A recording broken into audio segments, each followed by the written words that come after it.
उजाला live, खबरों का उजाला। Channel को लाइक और सब्सक्राइब करें और हमारी सारी महत्वपूर्ण खबरों को अपने मोबाइल पर पाएं।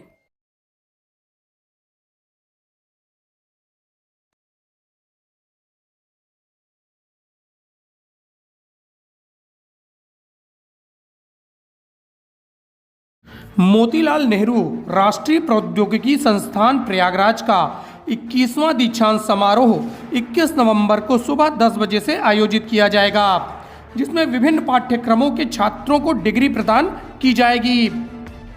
पर्सिस्टेंट सिस्टम पुणे के संस्थापक और अध्यक्ष प्रबंध निदेशक डॉक्टर आनंद देशपांडे इस कार्यक्रम के मुख्य अतिथि होंगे और समारोह को संबोधित करेंगे। दीक्षांत समारोह की अध्यक्षता ऑनलाइन रूप में कार्यवाहक डॉक्टर रमेश पांडे ने इस अवसर पर उपस्थित रहेंगे। दीक्षांत समारोह में कुल 1543 डिग्रियां प्रदान की जाएंगी, जिसमें से 1059 BTech, 345 MTech, 112 MCA, 27 MSc, 32 MBA और 35 पीएचडी स्कॉलर्स की उपाधियां दी जाएंगी। मोतीलाल नेहरू प्रौद्योगिकी संस्थान में 71.14 लाख प्रति वर्ष के कुल 6 छात्रों का चुनाव होना एक बड़ी उपलब्धि इस पूरे इंस्टीट्यूशन की रही है। क्या विशेषता है? 21वां दीक्षांत समारोह मोतीलाल नेहरू का होने वाला है, जो कि 21 मीन्स कल होगा और इसके मुख्य अतिथि होंगे डॉक्टर आनंद देशपांडे, जो chairman and founding director of persistent system के पुणे के।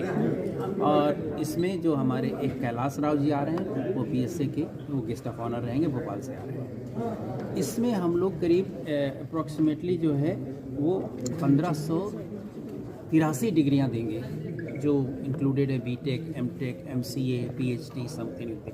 और हमारे जो मेल एंड फीमेल का रेशियो जो है वो 30% से ज़्यादा है सभी। और हम करीब 13 जो है gold medal, 28 gold medal institute देंगे और 13 स्पॉन्सर्ड गोल्ड मेडल हम इसमें देंगे। हमारे दीक्षांत समारोह का मतलब ये होता है कि हम जो पास आउट स्टूडेंट्स हैं उनको विदाई कर सके और उनको सर्टिफिकेट दे सकें। और ये जो है ये जब वो पास करें उसी के 2-3 महीने के अंदर होना चाहिए। और हमें बड़ी खुशी हो रही है कि इस बार हम लोगों ने टाइमली दीक्षांत समारोह किया हुआ है। और इसमें हमारा थीम यही रहेगा कि कैसे हम उन लड़कों को एंटरप्रेन्योरशिप से जोड़ सकें, ये हमारा थीम रहेगा। तो जैसे हमने बताया था समारोह में, मतलब जब आपको ब्रीफ कर रहे थे तभी मैंने बताया था कि हम लोग का जो टीबीआई है, जो इंक्यूबेशन सेंटर्स हैं, वो हमारे बड़े सक्रिय हो चुके हैं और उसमें करीब 100 से ज़्यादा स्टूडेंट्स पार्टिसिपेट कर रहे हैं। और अभी में रिसर्च पार्क बनाने की योजना है, जो कि फिलहाल 6 महीने बन के तैयार हो जाएगा। और उसमें हमारे जो इंक्यूबेटर्स हैं, जो उनकी नई नई चीज़ें जो स्टूडेंट खोजते हैं, उसमें कुछ करने की हमें क्षमता बढ़ जाएगी। तो रिसर्च पार्क सर जो बन रहा है और जो नए कार्यक्रम एनईपी के तहत किए जा रहे हैं या नहीं, ये तो मिनिस्ट्री का गाइडलाइन, ये तो पार्ट ऑफ द सिस्टम ही है। देखिए, हम पिछले 2-3 सालों से हमारी जो मिनिस्ट्री है और हमारे जो गवर्नमेंट्स हैं वो ये कह रहे हैं कि जितने जो रोजगार के सृजन के जो तरह तरह के आयाम हैं उनको कैसे किया जा सके।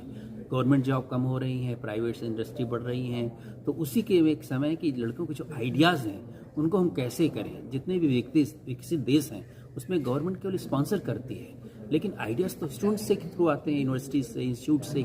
और हम जब उनको प्रोत्साहन करेंगे तो कम से कम कुछ नई नई इंडस्ट्री लगेंगे, नए नए योजनाएं बनेंगी, आईपीआर जनरेट होगा, जिससे इंटेलेक्चुअल प्रॉपर्टी राइट्स। तो उसकी सेहत हमारे देश में फिर हमारा रोजगार के बहुत सारे अवसर बनेंगे। एक अगर हमारी कंपनी शुरू होती तो उसमें कम से कम 100 से लेकर के 1000 डिपेंडिंग अपॉन कि टाइप ऑफ इंडस्ट्री हम लोग लगाना चाहते हैं, उसके ऊपर निर्भर करता है कैसे करेंगे। तो ये सब चीज़ें बहुत अच्छी चीज़ें होंगी जो कि एंटरप्रेन्योरशिप के रूप में विकसित होंगी। यानी डिग्री के साथ रोजगार भी। यस, डिग्री के साथ रोजगार। और हम लोग बच्चों को ये नहीं लगे कि हम वेट कर रहे हैं, 2 साल कंपटीशन दे रहे हैं। कुछ जो उनकी अगर क्षमता है उनको आगे बढ़ने की, देखिए जितनी ज़्यादा क्षमता होगी और जितने नए आइडियाज़ होंगे उतना ही हमारे इंडस्ट्रीज़ के और देश के लिए फ़ायदा होगा।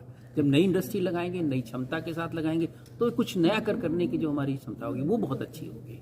Thank you.